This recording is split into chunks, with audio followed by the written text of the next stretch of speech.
Welcome to another pastor's reflection for our home group's book, Caring for One Another. This is number 4. As you can tell, I'm out here in the storm. In this storm, we've had rain, freezing rain, sleet, ice pellets, snow, and swirling wind. It's one of those storms that doesn't seem to know what it wants to do. It's a fitting picture, actually, for our hearts. We have this complex, messy storm that just swirls around inside of us. And so in lesson 3, what Ed Welch did is he encouraged us to actually know the heart. Now lesson 4, he starts off, our hearts are always up to something. Just like this storm seems to be up to something from morning to afternoon, now going into the evening. And then as Ed Welch goes on in the chapter, he says the sheer number of influences on the heart is impossible to fully know. So that might cause us to throw up our arms and say, let's not bother. But that's not helpful. Definitely not helpful for caring for one another. In order to care for one another, we have to know the big influences on the heart.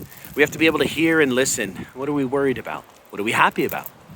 What are we thinking about? What do we really want?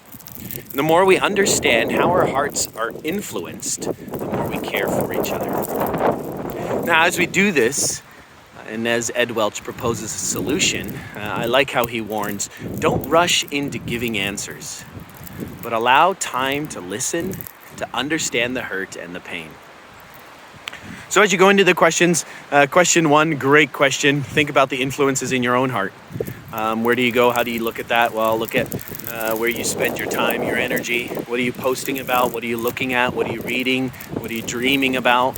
That will help you identify some of the things that influence your life. Maybe ask someone who's close to you. They might have some insight. And then talk about question 3.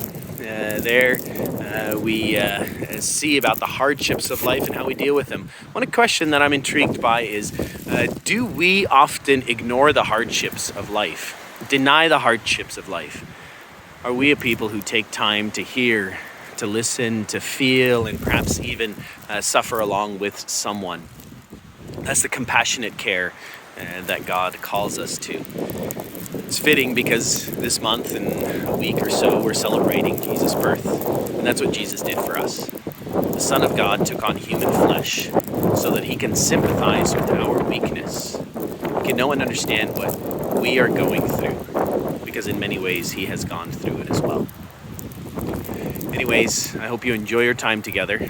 Be humble, move toward others, know the heart, understand the influences of the heart, and then grow in love for Jesus and your ability to care for one another.